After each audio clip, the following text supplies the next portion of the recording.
High Admiral Serene Vazar of the Archean Confederation stood motionless before the quantum viewing screen, her iridescent scales shifting from deep blue to a concerned violet as she processed the information before her. The orbital research station, designated Starbridge 1, hung in Earth's orbit like a silver needle against the black velvet of space, its design completely alien to Archean sensibilities. First contact protocols indicate we should have received their full societal documentation by now, she murmured, her auxiliary breathing vents fluttering with agitation. What are they hiding? Her second-in-command, Research Director Nex, manipulated the holographic controls with his primary appendages. The humans have provided extensive data, Admiral. Their technological capabilities, resource management systems, governmental structures, all cataloged and verified. But their social development protocols. He paused, mandibles clicking in confusion. They seemed deliberately vague. The Archean vessel Truth Seeker had been stationed in Earth's orbit for 3 standard cycles, following the unprecedented detection of human quantum communications. The Confederation had expected another rigidly structured, genetically optimized species like themselves. Instead, they found humans, chaotic, unpredictable, and frustratingly complex. Deploy the observation drones, Serene commanded. Passive scanning only. If they won't provide complete information about their development processes, we'll have to gather it ourselves. Within hours, the first reports began flooding in.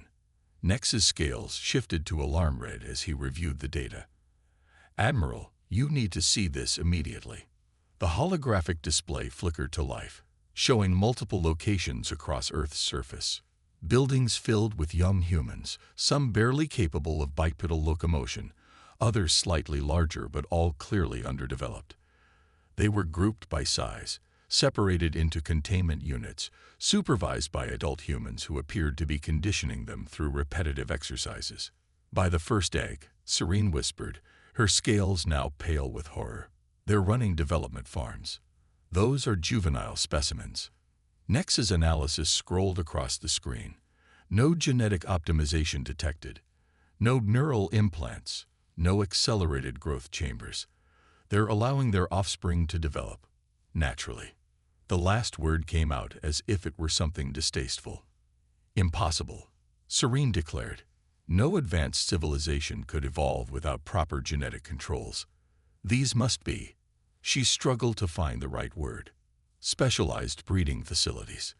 A communication alert chimed, and the face of Dr. Sarah Chen, Earth's chief diplomatic officer, appeared on screen. Admiral Vazar, we've detected your observation drones. While we appreciate your curiosity, we'd prefer if you'd simply ask questions directly. We have nothing to hide. Serene's scales rippled with diplomatic patterns. Dr. Chen, we are concerned about certain observations. Your treatment of juvenile specimens appears to violate several universal development protocols. Sarah's expression shifted to confusion. I'm not sure I understand. Are you referring to our schools? If that is what you call your genetic conditioning facilities, then yes. A strange sound emerged from the human, what their cultural files identified as laughter. Admiral, I think there's been a misunderstanding. Would you like to visit one of our schools? See for yourself what actually happens there. Serene's scales flickered through several colors before settling on a determined azure. Yes, I believe that would be illuminating. But be warned, Dr. Chen. If we find evidence of forced genetic manipulation or accelerated development protocols, I assure you, Admiral, what you'll find is simply education, though I suspect your definition of that term may be quite different from ours. As Serene prepared for surface transport, she couldn't shake the feeling that she was about to discover something that would challenge everything the Archean Confederation believed about species development. She had no idea just how right she was. The transport pod descended through Earth's atmosphere, carrying Serene, Nex, and a small security detail. Their destination, a facility the humans called Roosevelt Elementary School in what they designated as their North American region. Remember, Serene instructed her team. We are here to observe and assess. If we find evidence of violations against universal development protocols, we will act accordingly. The Confederation cannot stand by while a species abuses its genetic future. The pod touched down in a designated landing area, and Serene emerged to find herself facing a structure that looked nothing like the sterile development chambers of her homeworld. The building was adorned with colors, patterns, and what appeared to be primitive artwork. A high-pitched sound drew her attention. Dozens of small humans were engaged in seemingly random movement patterns in an adjacent outdoor area. Dr. Chen stood waiting, along with a human male who was introduced as Principal Marcus Rodriguez. "Welcome to Roosevelt Elementary," he said warmly. "We're excited to show you how we help our children learn and grow." Serene's translator struggled with the last word. "Grow? You mean you allow natural biological development, without optimization?" "Of course," Sarah replied. "How else would they develop their individual personalities, creativity, and problem-solving abilities?" Before Serene could process this shocking statement, the outdoor signal chimed, and the small humans began moving in groups toward the building. Her security detail tensed, reading the movement as a potential threat, but Serene held up a restraining appendage. She needed to understand what was happening here. What she would witness over the next few hours would shake the very foundation of Arxian beliefs about species development and force them to question everything they thought they knew about the path to advanced civilization. Serene Vazar's scales shifted through a kaleidoscope of colors as she observed the human classroom. 20 small humans sat at individual workstations, their attention focused on a larger human, Ms. Martinez, they called her, who was explaining something about mathematical concepts using physical objects. "This is highly inefficient," Nex whispered, his auxiliary breathing vents whistling softly in distress. "Why not simply download the mathematical principles directly into their neural cortex?" Dr. Chen, who stood beside them, smiled. "Because learning isn't just about acquiring information. It's about understanding concepts, developing problem-solving skills, and learning to think creatively." A small human raised her hand. A gesture they had learned indicated a desire to speak. "Ms. Martinez, I think I found a different way to solve the problem." Serene expected the instructor to correct this deviation from standard procedure. Instead, Ms. Martinez beamed. "Show us, Maya." The young human approached the front of the room, explaining her alternative method with enthusiasm. Serene's translator struggled to keep up with the child's excited speech, but what truly shocked her was the reaction of the instructor. "Excellent thinking, Maya. Class, do you see how Maya approached this from a different angle? This is why we share our ideas. Everyone can have a unique way of solving problems." "You encourage deviation." Serene's scales paled to an astonished white. "But how do you maintain standardization? How do you ensure optimal performance?" Principal Rodriguez, who had joined them for the observation, spoke quietly. "Admiral, perhaps we should continue this discussion in my office. I think I understand what's troubling you." In the principal's office, surrounded by what appeared to be primitive information storage devices called books, Serene tried to maintain her diplomatic composure. "Your methods are contrary to everything we know about species development. The Arxian Confederation achieved its current level of advancement through careful genetic optimization and standardized neural programming. Every juvenile emerges with exactly the knowledge they need." And yet, Sarah Chen interjected gently, "Humanity has achieved faster technological progress in the past century than your records show the Confederation has in the past millennium. Have you wondered why?" Nex's data pad chimed softly as he reviewed the comparative advancement rates. His scales shifted to a troubled green.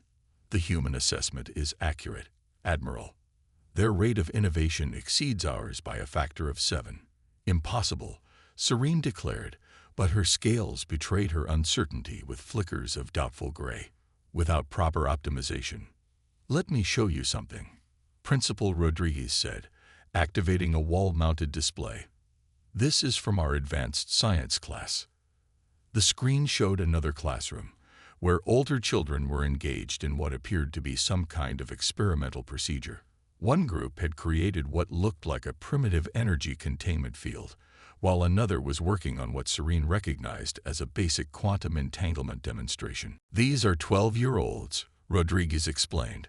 "They're recreating some of humanity's greatest scientific discoveries, understanding the principles through hands-on experimentation. Yes, they could simply memorize the facts, but by discovering these principles themselves, they truly understand them. More importantly, they learn how to think like scientists." Sarah Chen added, "Every human child develops differently, learns differently, thinks differently. This diversity of thought, this ability to approach problems from multiple angles, it's not a bug in our system, Admiral. It's a feature." A commotion from the hallway drew their attention. A group of young humans rushed past the office window, carrying what appeared to be a malfunctioning drone. They were talking excitedly among themselves, pointing at different components. "What's happening?" Serene demanded, her security training taking over. Rodriguez checked his computer. The robotics club. They found one of your observation drones that crashed in the schoolyard. Instead of reporting it, they're trying to fix it." He smiled. "And from what I can see on the security feed, they're actually improving its design." Improving. But they're juveniles. They haven't received the proper engineering protocols. "No," Sarah agreed. "They're figuring it out for themselves. That's what humans do. We learn, we experiment, we fail, we try again. Every failure teaches us something new. Every success builds on what we've learned before." Serene watched through the window as the young humans collaborated, their small hands moving with surprising confidence as they modified the drone systems. Her scales slowly shifted to a deep, thoughtful blue. "Director Nex," she said finally, "prepare a full report for the Confederation Council. I believe we need to reevaluate our understanding of species development. And perhaps," Sarah suggested with a smile, "we could arrange some educational exchanges. I'm sure both our species could learn from each other." As if to emphasize her point, a cheer erupted from the hallway. The modified drone rose smoothly into the air, its movement more fluid than the original design.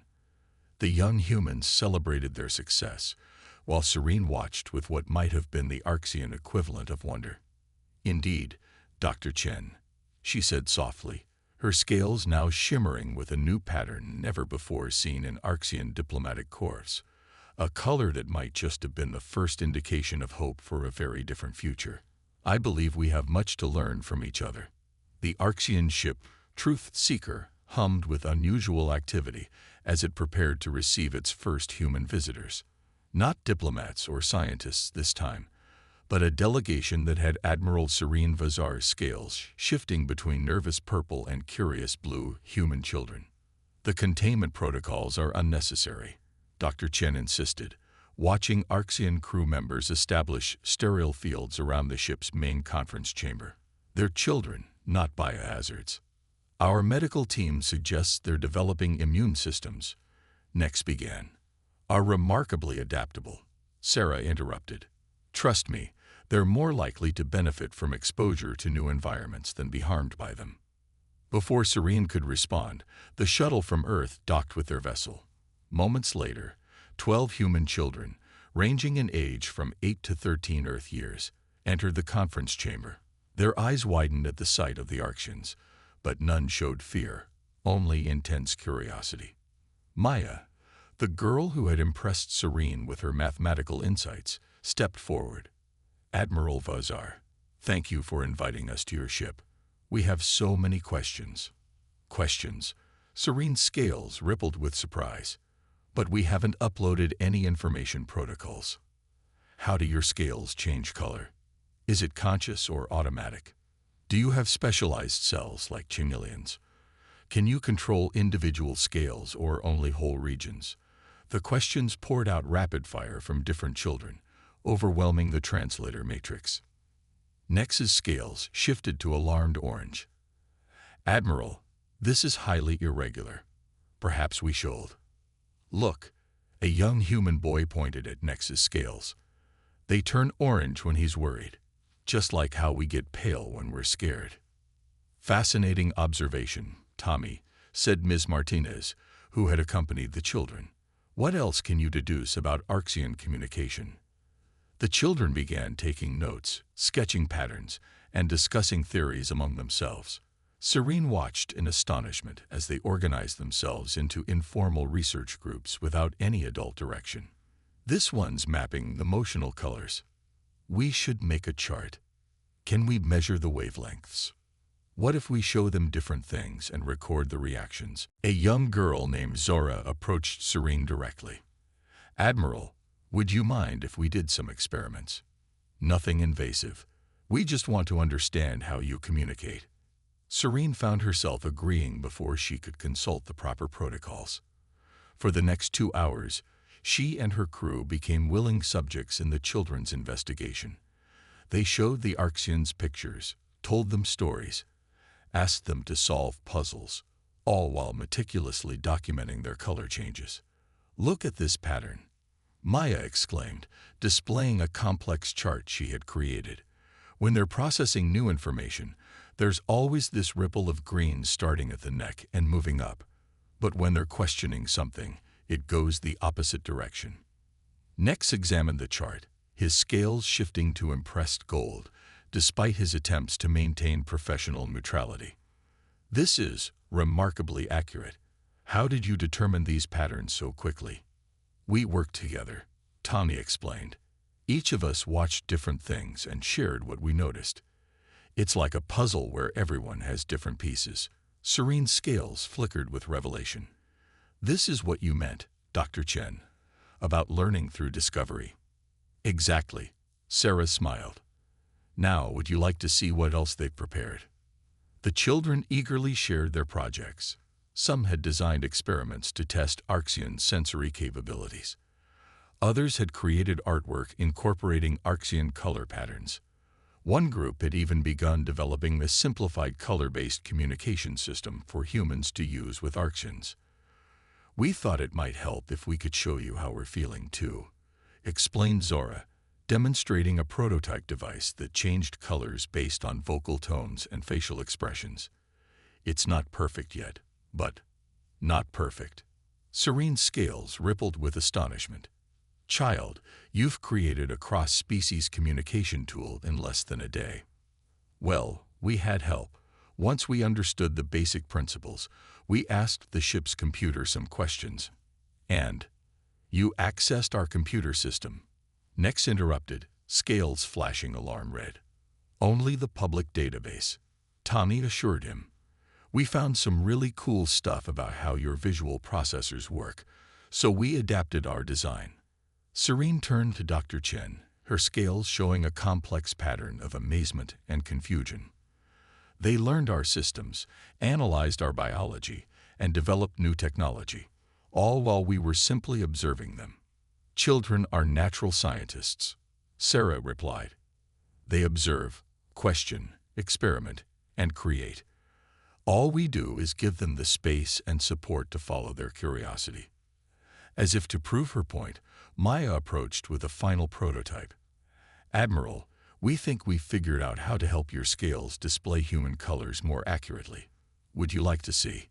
Looking at the eager faces before her, Serene felt her scales shift to a previously unknown pattern, one that reflected both wonder at these young humans' capabilities and a growing understanding of what humanity's educational methods had achieved.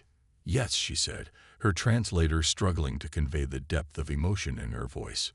Show me everything. 1 month after the children's visit to the Truth Seeker, the Arxian Confederation's Science Council gathered for an unprecedented session. The quantum viewing screen showed a split display. On one side, a traditional Arxian development chamber where newly emerged juveniles received their neural downloads. On the other, a human classroom where children worked on collaborative projects. Admiral Serene Vazar stood before the council, her scales a determined blue as she presented her findings. Honorable Council, what you are witnessing represents 2 radically different approaches to species development. For generations, we have believed our method of genetic optimization and standardized knowledge transfer to be superior. The evidence suggests we were wrong. Murmurs rippled through the council chamber, scales flickering with various shades of disbelief and concern. High Counselor Vex, his scales a skeptical gray, spoke first. "Admiral, are you suggesting we abandon centuries of proven methodology based on observations of an unoptimized species?" "No, High Counselor. I am suggesting we evolve." Serene gestured, and new data filled the screens. "Working with human scientists, we've discovered something extraordinary. Please observe." The display showed two neural pattern analyses. The first is from a standard Archean juvenile post-download. The second is from a human child after solving the complex problem. Notice the difference in neural pathway complexity. Director Nex, now wearing the insignia of the Joint Research Initiative, stepped forward. The human brain creates new neural connections through the process of learning. Their inefficient method of education actually results in more sophisticated neural architecture than our direct download system. But the time investment, another council member began, is offset by the results. Serene interrupted. "We've begun a preliminary trial program. With the humans' assistance, we established an experimental development center on Earth Station Alpha, 20 Archean juveniles, using a hybrid approach combining our technology with human teaching methods." The screens shifted to show young Archeans working alongside human children. Their scales rippled with colors previously unseen in their species, patterns indicating creativity, curiosity, and innovation. These juveniles have already demonstrated problem-solving capabilities that exceed our traditional metrics, Nex reported. More importantly, they're developing abilities we never considered possible for our species. The footage showed an Archean juvenile manipulating a quantum field generator in ways that defied standard protocols, achieving better results than the original design. Another sequence displayed young Archeans and humans collaborating on a xenobiology project, combining their different perspectives to make new discoveries. But the most significant finding, Serene continued, her scales shifting to a deep, thoughtful purple, relates to our species' fundamental development. "Dr. Chen, please proceed." Sarah Chen appeared on screen, standing in what appeared to be a research laboratory. "Thank you, Admiral. What we've discovered is remarkable. The Archean capacity for neural plasticity, what you would call adaptability, doesn't end with juvenile development as previously believed. Your species has always had the potential for continuous learning and growth. Your technological method simply never allowed for its expression." She gestured to a series of complex neural scans. Adult Archeans who have participated in human-style learning exercises show increased neural complexity and new pattern formation. In other words, your species is capable of the same type of ongoing development as humans. You simply needed the opportunity to try. High Counselor Vex's scales had shifted from skeptical gray to intrigued gold, and the implications for our society are profound, Serene acknowledged. But consider this. What if we could combine the efficiency of our technology with the adaptability of human learning? Not just for juveniles, but for our entire species. The screen showed a final image, a new facility under construction in orbit around both Earth and the Archean homeworld. Its design incorporated elements of both species architecture, and its purpose was unprecedented. The first Joint Species Development Academy.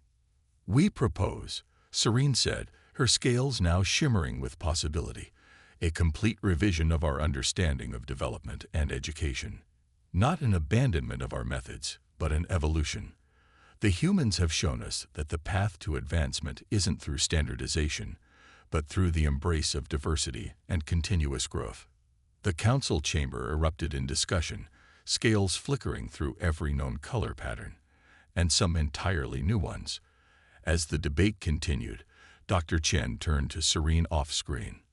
"Well," she said with a smile, "I think that went about as well as we could have hoped." Serene's scales rippled with what had become her own unique pattern of optimism. "Indeed, though I suspect this is just the beginning of a much longer journey." The best kind of learning usually is, Sarah replied, watching as the council's scales began shifting predominantly toward colors of acceptance and anticipation.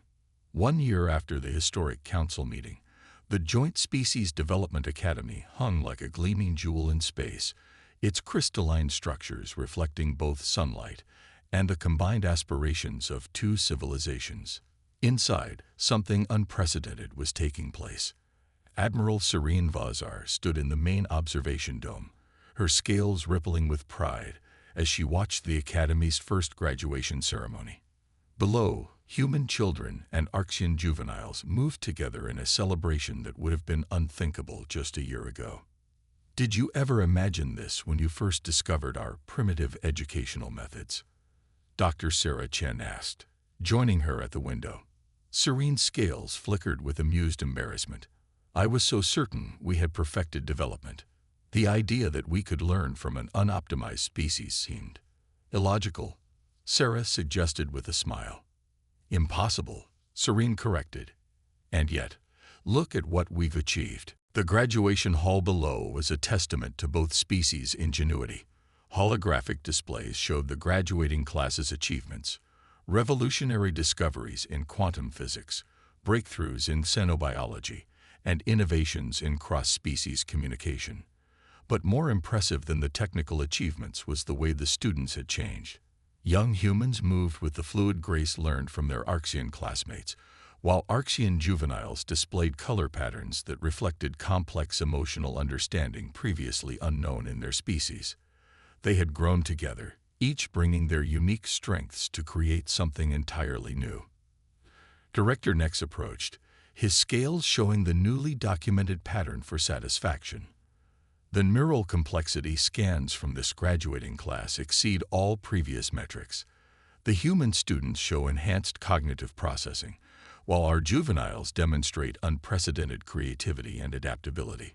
And that's just the measurable results, Maya interrupted, now a year older and serving as one of the student representatives. Her prototype color communication device had evolved into a standard tool for cross-species interaction. The real changes are harder to quantify. As if to demonstrate her point, a young Archean named Zix approached their group. His scales displayed a complex pattern that combined traditional Archean colors with uniquely human-influenced variations.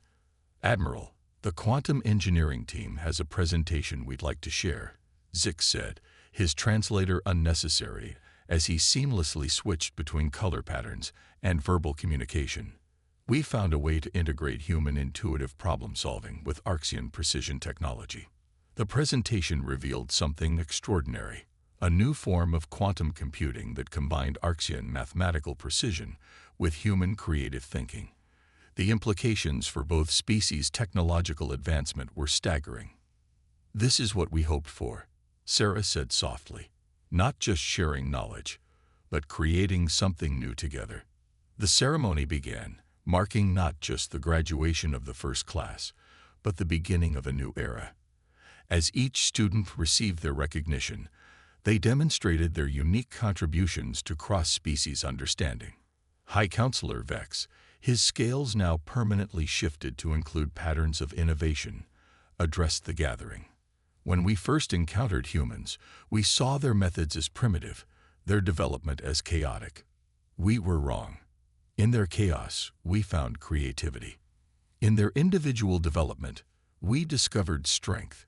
And in learning to teach, we learned to grow. The Council had already approved an expansion of the program.